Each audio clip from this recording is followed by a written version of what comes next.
Pour une fois, Patrick Lane ne travaille pas. L'infatigable généraliste est en vacances, son précieux remplaçant veille sur ses patients. Il n'empêche, l'homme ne décroche pas complètement, qui surveille sa pétition en ligne.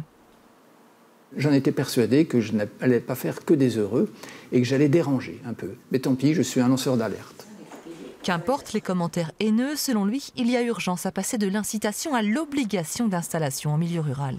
Aujourd'hui, la liberté d'installation, elle n'est plus compatible avec l'aménagement du territoire. Elle doit être régulée. Et surtout, cette liberté, elle doit obéir à un principe qui est au-dessus de tous, qui est l'intérêt général.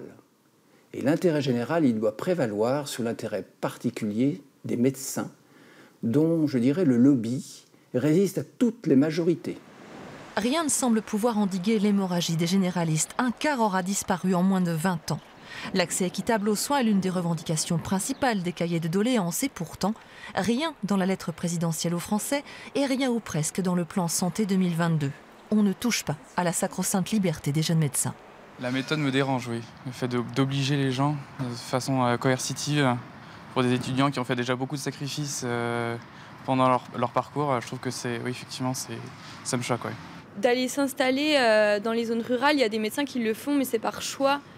Et je pense que quand on n'a pas l'envie, c'est assez difficile, il y a beaucoup de choses à gérer. On doit soigner tout le monde, donc personnellement, moi, ça ne me dérangerait pas. Exercer 1 an à la campagne comme une redevance morale en remboursement des études payées par la République, c'est aussi l'idée qui peut en donner. Je suis persuadé d'une chose, mais alors j'en suis persuadé que ces jeunes médecins qui vont venir faire 1 an, il y en aura de très nombreux qui vont trouver que la campagne, entre guillemets, ou ces régions sous-dotées, finalement, on ne les connaissait pas. C'est par méconnaissance qu'on pensait qu'on avait des a priori dessus. Parce qu'il a la foi, Patrick Lane reprendra bientôt du service pour quelques mois, voire quelques années.